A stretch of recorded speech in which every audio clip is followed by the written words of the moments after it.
Hello friends, welcome back to our channel enlightenment academy. दोस्तों, आपका बहुत बहुत स्वागत है।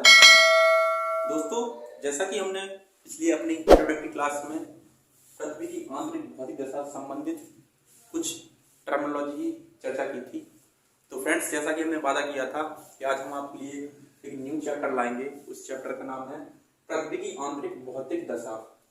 इंग्लिश में इसको कहते हैं physical condition of earth interior.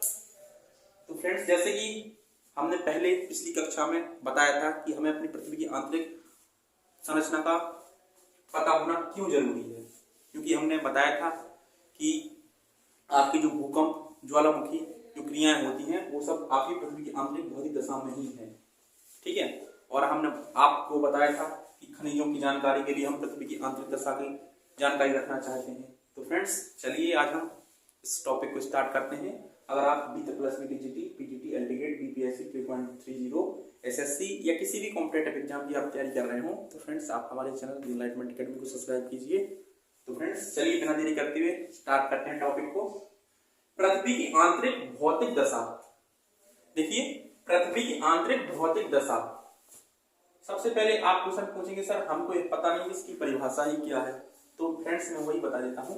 पृथ्वी की आंतरिक भौतिक दशा का आखिर में अर्थ क्या है। देखिए, यहाँ पे दो टर्म है, आंतरिक और भौतिक। आंतरिक और भौतिक, ठीक है। तो आंतरिक का क्या मतलब है कि ये मान लीजिए हमारी पृथ्वी है, ठीक है, ये इसकी सतह है, ये इसका सेंटर है, ठीक है, सेंटर। मान लीजिए हमने पृथ्वी को इतना टुकड़ा काट लिया, पृथ्वी का इतना टुकड़ा, ठीक है। तो पृथ्वी की सतह से केंद्र की ओर जाने पर टोटल इतनी इसकी माध्य त्रिज्या कितनी है, 6371 किलोमीटर, ठीक है।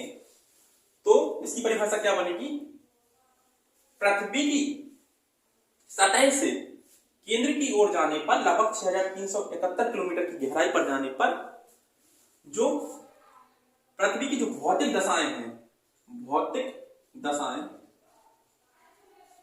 दशाएं देखिए, जैसे ताप, दाब, ठीक है, घनत्व, ठीक है, पदार्थों की अवस्था,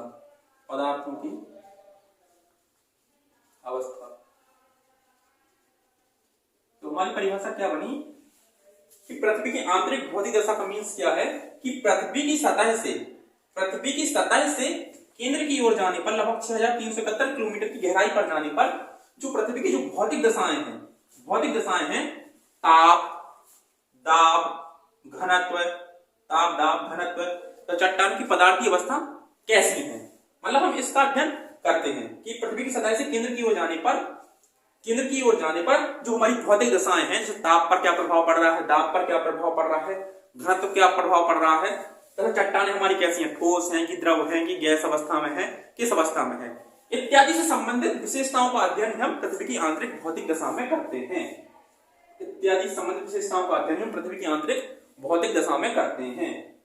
अभी हम अध्ययन क्यों करते हैं, आपके दिमाग में क्वेश्चन जरूर आना चाहिए कि हम अध्ययन क्यों करते हैं, अध्ययन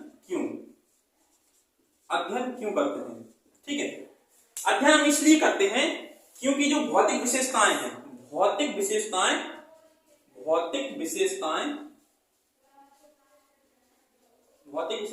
इन सब का प्रभाव सतह पर दृष्टिगत होता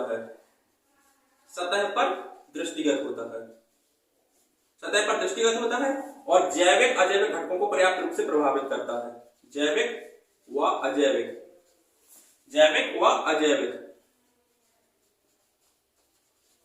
घटकों को प्रभावित, ठीक है।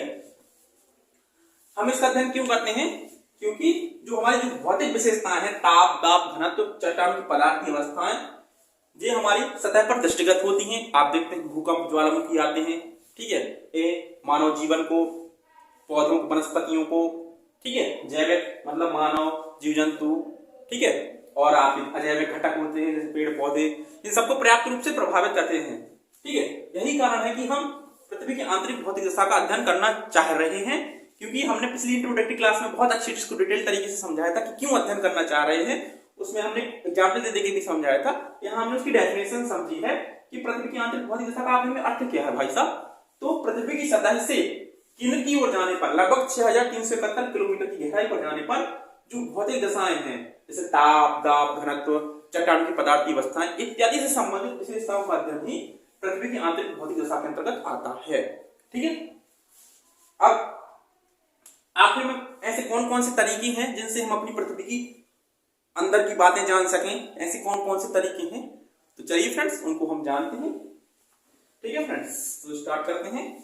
प्रमाण कौन कौन से हैं जिनसे हम जान सकते हैं कि पृथ्वी की हमारी जो अंदर की संरचना कैसी है, किस अवस्था में है, ताप पर क्या प्रभाव पड़ रहा है, दाब क्या प्रभाव पड़ रहा है।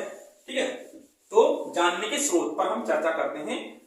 मैं बताता हूं जो कॉन्सेप्ट जो पढ़ा रहा हूं, आपके एग्जाम में जरूर यही कॉन्सेप्ट से क्वेश्चन बनेंगे।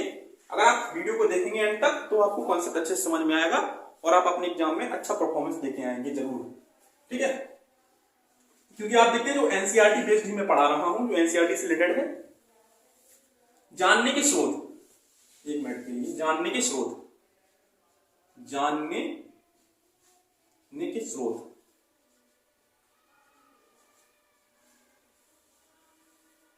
प्रत्यक्ष प्रमाण, प्रत्यक्ष प्रमाण, दूसरा अप्रत्यक्ष प्रमाण।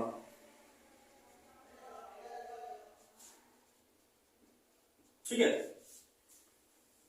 इसको पहले मैं बात बताता हूं, एक एग्जांपल बताता हूं। दोस्तों आप बताइए, आप जैसे मान लीजिए कोई एक व्यक्ति है, कोई एक व्यक्ति बी है। ठीक है, एक लड़का है, एक लड़की है। ठीक है, इनकी आपस में विवाह होना है इनका। ठीक है, विवाह होना है, विवाह होना है। अब जो लड़का ए है, जो लड़का ए है, वह सोचता है कि क्यों ना लड़की बी से के बारे में कुछ बात कर ली जाए, थोड़ा पता पड़ जाए। तो इसके क्या तरीके हो सकते हैं? या तो वो जाके डायरेक्ट बात कर ले, डायरेक्ट जैसे कॉफी शॉप में गए। ठीक है, कॉफी शॉप में गए, डायरेक्ट जाके आपसे एक दूसरे से बात कर ली उन्होंने कि भाई आप क्या चाहते हैं, आपकी क्या इच्छा है। ठीक है, उसकी रुचियां जान ली, सब चीज जान ली, तो आप डायरेक्ट जाके बात कर सकते हैं। दूसरा क्या तरीका हो सकता है कि आप कि जैसे उसको लगा कि यार इसने सब कुछ चीजें सही नहीं बताई हैं, तो आप अपने खुफिया एजेंट छोड़ देते हैं कि चलो उसके बारे में कुछ पता पड़ जाएगा, उसके मोहल्ले में उसने छोड़ दिया, उसके मोहल्ले में उसने छोड़ दिया।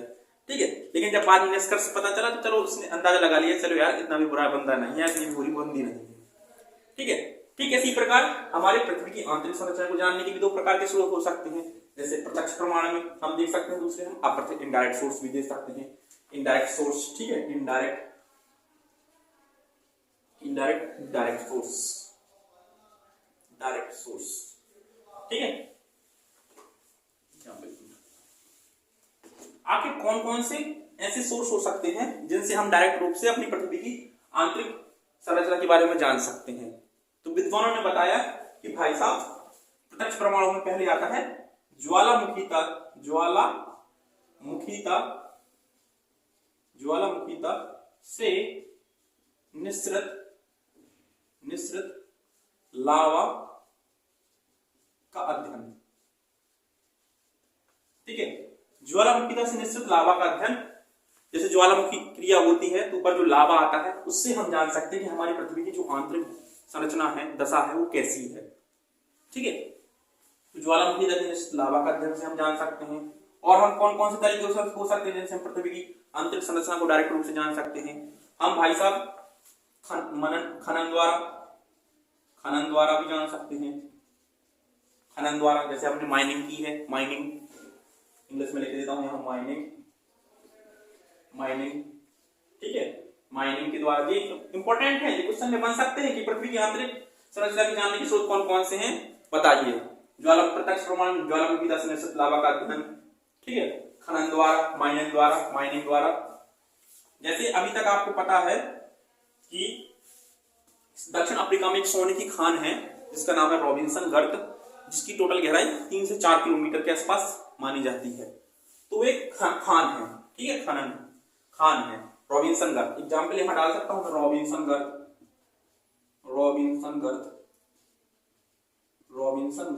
ठीक है, गर्त। और कौन कौन से ऐसे प्रमाण हो सकते हैं भाई साहब? विभिन्न प्रकार की आप जानते हैं प्रवेदन परियोजनाएं चल रही हैं।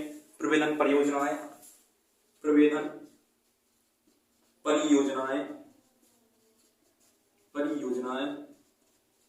Example deep ocean drilling project चल रहा है। डीप ओशियन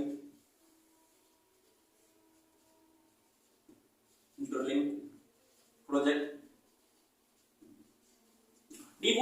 प्रोजेक्ट भी चल रहा है, जिससे हम जान सकते हैं कि हमारी पृथ्वी की आंतरिक भौतिक दशा कैसी है। इसमें क्या होता है कि हम पृथ्वी की सतह को जाकर ड्रिल करते हैं, तो आप देखते हैं महासागरीय क्षेत्रों में परियोजनाएं चल रही हैं, कुछ डीप ओशियन ड्रिलिंग प्रोजेक्ट। इनसे भी हम पृथ्वी के आंतरिक भाग की जानकारी प्राप्त कर सकते हैं।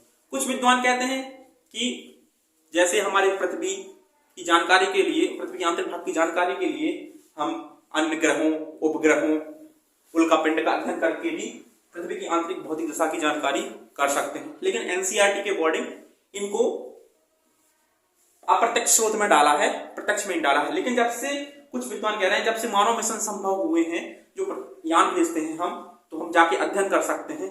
इनसे भी हम बता सकते हैं कि हमारी पृथ्वी की आंतरिक भौतिक दशा कैसी है, क्योंकि जो इनका निर्माण हुआ है, जब पृथ्वी हमारी निर्मित हुई है, तभी ये हमारे अन्य ग्रह, उपग्रह भी उनका उसी टाइम पे निर्माण हुआ है।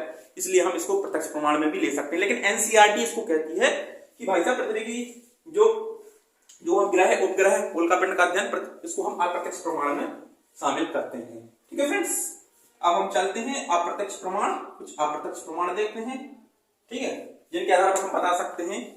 मतलब ये अनुमान बेस्ड होते हैं, अनुमान बेस्ड। डायरेक्ट तो सोर्स यही है, इनसे हम ज्वालामुखी का अध्ययन करते हैं, इनसे हम ज्वालामुखी तक निश्चित लावा के अध्ययन से हम पृथ्वी की आंतरिक संरचना जानते हैं, खनन द्वारा, माइनिंग द्वारा, ड्रिलिंग द्वारा, इनसे हम जानते हैं। ठीक है, अब कुछ विद्वानों ने इनडायरेक्ट सोर्स भी बताए हैं कि भाई साहब चलिए हम चलो उतनी जानकारी नहीं प्राप्त कर सकते, लेकिन हम कुछ इनडायरेक्ट सोर्स भी तो हो सकते हैं जिनसे हम बता सकते हैं कि हमारी पृथ्वी अंदर से कैसी है। ठीक है, तो कुछ इनडायरेक्ट सोर्स भी हैं, तो चलिए हम इनडायरेक्ट सोर्स को समझते हैं।